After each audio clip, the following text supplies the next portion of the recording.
malam hari ini saya akan bicara tentang anugerah Allah dalam pergumulan. Nah, kita akan lihat di dalam 2 Korintus 12. 2 Korintus 12, ya, udah ketemu. Ayatnya yang ke-9 dan yang ke-10. Jadi 2 ayat ini saja, sangat familiar ya, dan sering kali dikhotbahkan di gereja-gereja, tetapi ayat ini tidak enak, Bapak Ibu. Ini mengandung satu pelajaran yang keras sebenarnya, ya. Keras. Kenapa saya katakan keras? Di situ ada satu kata yang mengatakan begini. Tetapi jawab Tuhan kepadaku. Nah, ini doa siapa, Bapak Ibu? Doa Paulus, ya. Paulus itu berdoa. Ya, singkat cerita Paulus itu berdoa, tetapi jawab Tuhan kepadaku. Nah, dia mendapatkan jawaban Tuhan. Cukuplah kasih karuniaku bagimu, sebab justru dalam kelemahanlah kuasaku menjadi sempurna. Ya, sampai di situ dulu Bapak Ibu, ya. Ini adalah satu jawaban dari Tuhan, di mana jawaban itu adalah jawaban yang mungkin di luar dugaan dari Rasul Paulus. Saudara yang dikasihi dalam Kristus, setiap orang pasti pernah mengalami pergumulan, pernah mengalami kelemahan, pernah mengalami tekanan hidup, pernah mengalami kegagalan, bahkan penderitaan yang terasa sepertinya tidak adil. Tuhan, saya ini sudah mengikut Tuhan sekian lama. Saya sudah setia. Saya sudah melayani Tuhan, pimpin pujian.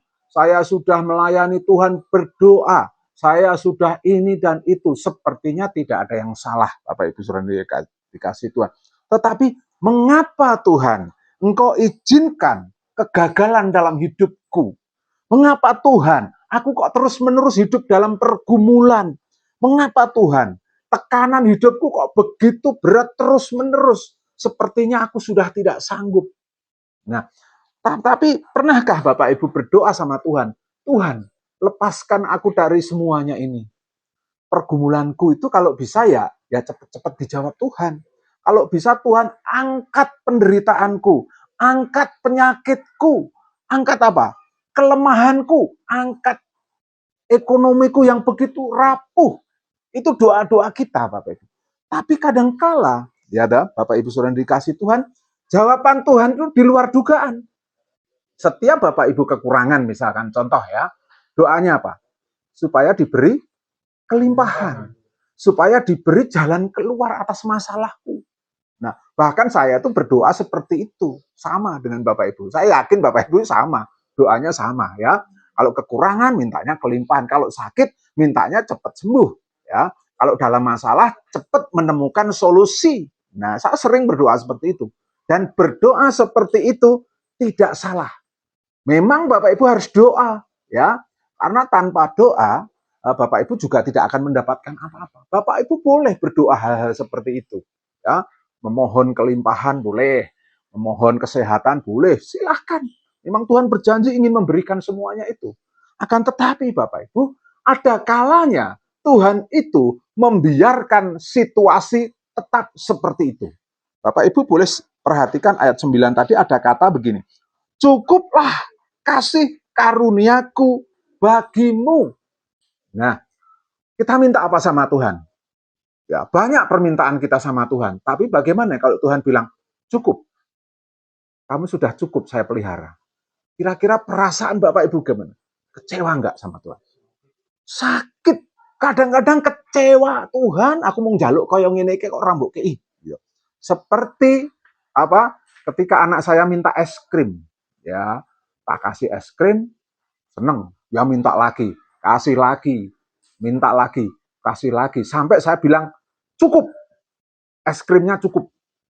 Kadang-kadang kita juga dikasih jawaban Tuhan seperti itu. Cukup kasih karuniaku kepadamu. Ya, karuniaku bagimu. Kamu cukup. Kamu nggak boleh minta ini. Atau mungkin Tuhan sedang ingin menunda.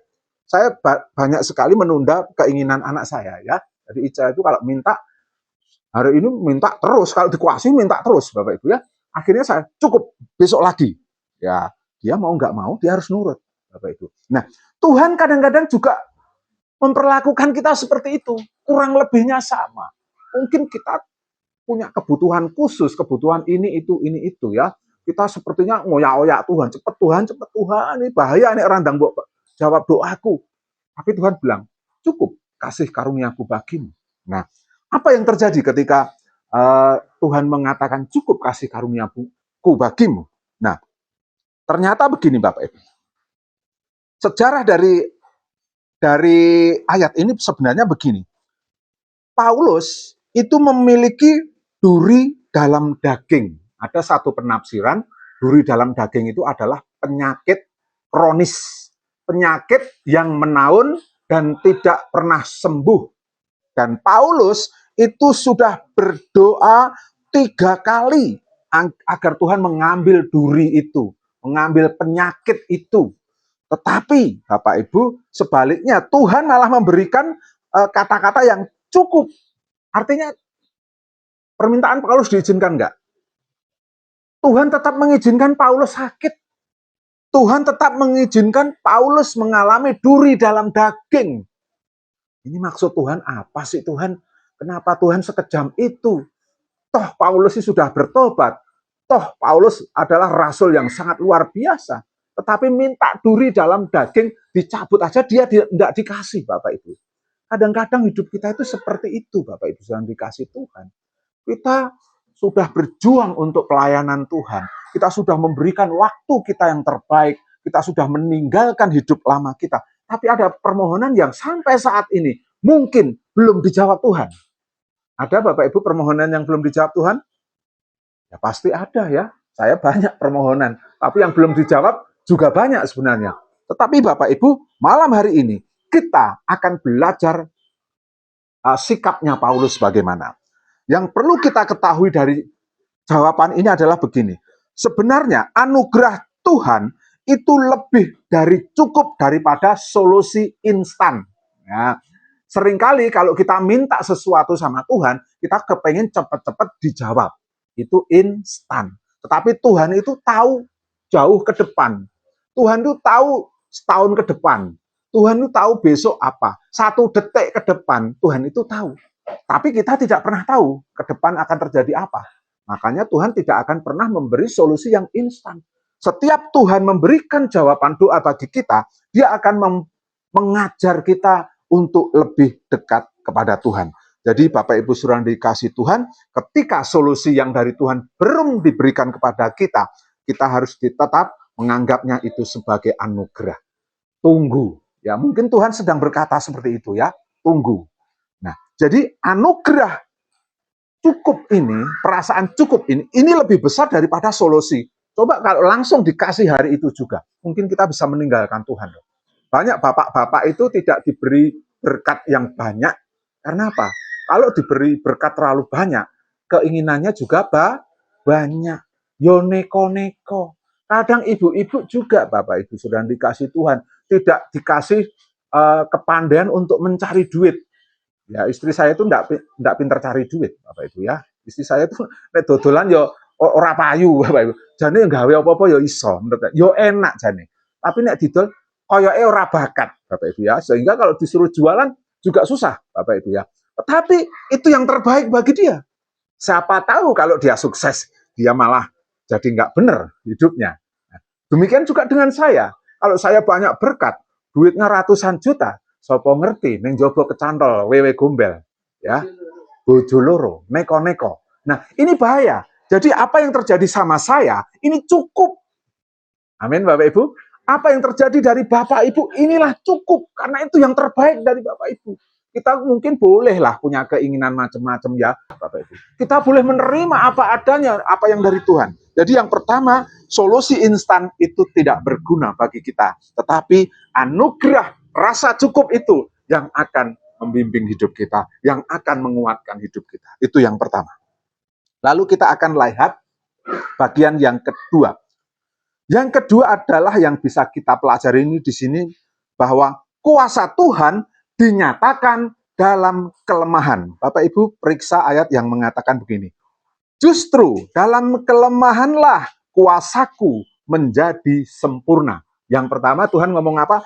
Cukup kasih karuniaku bagimu. Justru dalam kelemahanlah kuasaku menjadi sempurna. Kuasanya Tuhan. Ini yang ngomong Tuhan, Bapak Ibu ya. Jadi Bapak Ibu, kadang-kadang Tuhan izinkan kita mengalami kelemahan. Ya, logika dunia berkata begini, kita itu harus kuat dulu, harus mapan dulu, baru bisa dipakai Tuhan. Justru kadang-kadang kebalik. Kita dipakai Tuhan di saat kita terpuruk. Kita dipakai Tuhan justru kita dalam keadaan kekurangan. Supaya apa? Supaya kita nggak menyombongkan diri. Ya, kita dipakai Tuhan justru dalam keadaan ketika kesehatan kita banyak terganggu. Kenapa Tuhan? Dulu waktu aku sehat, waktu hartaku masih banyak, pekerjaanku masih mapan, saya tidak dipakai Tuhan. Karena Tuhan tunggu kita menjadi lemah. Lemah itu begini Bapak Ibu, lemah secara manusia, bahkan kita mengakui kelemahan kita. Selama orang masih merasa kuat, kuasa Tuhan itu tidak kelihatan. Ya Pak, ya Bapak Ibu. Kuasa Tuhan tidak kelihatan selama kita merasa aku masih kuat. Tetapi Tuhan justru ingin menyatakan kasih kuasanya melalui kelemahan itu. Begitu kita merasa lemah, oh Tuhan, ternyata aku kuat ya. Ternyata aku masih sehat ya. Justru kita akan melihat itu Allah. Jadi ketika Bapak Ibu dibilang, cukup kasih karuniaku. Sebab justru dalam kelemahanlah kuasaku menjadi sempurna. Lalu sikap hati kita bagaimana? Paulus berkata begini Bapak Ibu. Ia senang dan rela dalam kelemahan, kesukaran, dan penganiayaan oleh Kristus. Ya, itu bisa kita lihat di ayat 10 ya. Bahwa si Paulus ini senang dan rela itu. Jadi Bapak Ibu kalau saat ini sedang menderita, ada makna rohani ya. Makna rohaninya itu banyak Bapak Ibu ya. Yang pertama, makna rohani di dalam penderitaan itu adalah membentuk karakter kita. Benar Pak, ini sangat benar sekali Bapak Ibu. Seringkali kita dihadapkan kepada orang-orang yang menyakiti hati kita, yang membuat hidup kita capek, ya capek fisik maupun capek hati, ya. Tapi Paulus mengatakan dia senang dan rela dalam kelemahan itu. Dia senang dan rela dalam capeknya hati. Dia senang dan rela di dalam penderitaan itu. Kenapa? Karakter Paulus terbentuk. Paulus yang dulu pemberontak, Paulus yang dulu suka menganiaya orang, menjadi orang yang lemah lembut, menjadi orang yang sabar. Sudah, Bapak Ibu, kalau banyak kesusahan, banyak orang menyakiti kita, mungkin kita marah. Marah Bapak Ibu, buat ratrimo, berontak. Tapi Tuhan izinkan itu, supaya kita menjadi apa? Karakter yang lemah lembut. Jadi penderitaan itu sebenarnya membentuk karakter manusia. Yang kedua, penderitaan itu, pergumulan itu memurnikan iman kita. Jadi ketika penderitaan datang, pencobaan datang, iman kita itu diuji sama Tuhan. Tetap gandul Gusti atau tinggalkan Tuhan. Tetap mempertahankan iman atau pindah ke seberang, mujur ngulon, Bapak Ibu ya. Ya, banyak anak-anak Tuhan karena banyak menderita, akhirnya dia pindah haluan. Jadi wong Kristen nggak enak lah. Mendingan aku mujur ngulon atau mujur ngalor, nek mujur ngalor mati, Bapak Ibu ya. Ya, sering kita pindah haluan, melupakan Kristus karena begitu menderita, begitu tersakiti sehingga dia pindah. Nah, Bapak Ibu sudah dikasih Tuhan melalui pergumulan yang begitu berat, masalah yang begitu berat, Bapak Ibu sedang dimurnikan imannya. Ini tujuan Tuhan. Yang ketiga itu melalui pergumulan itu adalah mendewasakan rohani kita. Nah, saya sudah pernah ya sampaikan bahwa orang yang tidak dewasa rohani, jadi Bapak Ibu sudah dikasih Tuhan, melalui pergumulan dan penderitaan yang Bapak Ibu alami, itu mendewasakan rohani saudara. Jadi saudara tidak akan menjadi anak-anak lagi ya. Kalau sedang diberkati bilang Tuhan baik. Kalau sedang tidak diberkati bilang Tuhan jahat. Seperti anak saya ya. Kalau dikasih es krim, wah papa sayang. Kalau sudah nggak dikasih, bilang papa nggak sayang. Itu anak-anak. Itu belum dewasa. Orang-orang pengikut Tuhan kadang-kadang sudah tua, tetapi memiliki karakter baik. Melalui penderitaan dan pergumulan itulah justru yang akan membuat kita dewasa secara rohani. Bahkan yang terakhir adalah melalui sikap dan penderitaan, melalui ujian, penderitaan dan pergumulan, itu membuat hidup kita menjadi saksi bagi banyak orang. Itu loh, orang Kristen. Orang Kristen itu daihat istilahnya ya, istilah kerennya daihat. Orang iso mati, nggak mati-mati, nggak ada matinya. Gebuki tetap imannya kuat. Pakai cobaan yang tetap imannya kuat, nggak pernah mati ya, dalam iman maksudnya ya. Kalau tubuh kita akan tetap mati ya, tetapi dalam iman orang yang di dalam Tuhan itu tidak akan pernah mati imannya. Nah, inilah yang akan membuat hidup kita menjadi kesaksian banyak orang. Lho, iki wis tak aniaya kaya ngene kok tetep mengasihi aku. Wis tak sakiti berulang-ulang kok tetap memaafkan aku. Sepertinya hatinya terbuat dari apa sih? Wah, gitu. Itu kesaksian loh Bapak Ibu. Siapa sih? Apa sih agamanya? Kita akan mulai dilihat. Tetapi kalau jadi orang Kristen, jadi batu sandungan, ya mungkin karakternya beringas, menjadi orang yang menyebalkan. Ada orang yang tertarik sama Kristus? Nggak ada. Tetapi kalau kita pemaaf, pengampun, mengasihi, meskipun kadang-kadang kita dianiaya, itu akan menjadi kesaksian bagi banyak orang. Itulah maknanya. Kenapa Tuhan izinkan pergumulan dan pencobaan itu tetap ada di dalam hidup kita. Mengapa Tuhan bilang cukup? Supaya apa? Supaya ini loh Bapak Ibu, kita memperoleh hal-hal yang seperti ini. Amin Bapak Ibu. Jadi, yang keempat atau yang terakhir. Ya. Yang terakhir itu ada satu paradok. Paradok itu lawan kata gitu aja ya. Adalah jika aku lemah, maka aku kuat. Oh, kok piye to kermu iki piye to? Jika aku lemah, maka aku kuat. Nah, lemah di sini adalah lemah sebagai manusia. Jika aku sebagai manusia ini lemah, maka aku kuat. Nah, kuat ini berasal dari Tuhan. Jadi, kalau secara manusia saya lemah, saya tuh diberi kekuatan secara rohani. Mungkin kita secara jasmani, secara pikiran, kita itu lemah. Manusia yang penuh dengan dosa, emosi, amarah. Tetapi di balik itu, ada manusia rohani yang sedang dibentuk di dalam hidup kita. Maka Paulus mengatakan begini, sebab jika aku lemah, maka aku kuat. Jika aku merasa tidak bisa apa-apa, saya merasakan kekuatan dari Tuhan. Amin Bapak Ibu. Ini maksud Tuhan ya. Kenapa Rasul Paulus mengatakan jika aku lemah, maka aku kuat. Demikian juga dengan Bapak Ibu Saudara yang dikasih Tuhan. Mungkin saat ini kita sedang mengalami penderitaan. Mungkin kita sedang mengalami kekecewaan. Kita mungkin sedang mengalami kesedihan. Kita sudah berdoa supaya Tuhan luputkan ini semua. Supaya Tuhan tolong ini semua. Tetapi Tuhan malah bilang, cukup. Nah, sikap kita bagaimana? Kita tetap mengandalkan Tuhan. Kelemahan kita bukan akhir cerita hidup kita. Kita semua lemah, tetapi itu bukan akhirnya. Nah, dalam pergumulan, Tuhan sedang bekerja dengan caranya yang sempurna untuk membentuk hidup kita seturut kehendak Allah. Amin Bapak Ibu. Jadi saudara harus mengatakan, memang saat ini aku lemah, tetapi aku punya Tuhan yang kuat. Amin Bapak Ibu. Jika aku lemah, maka aku kuat. Karena kekuatan itu yang memberikan Tuhan dalam hidup kita. Ya, saya kira firman Tuhan sampai di sini, biarlah ini menjadi kekuatan bagi kita semua.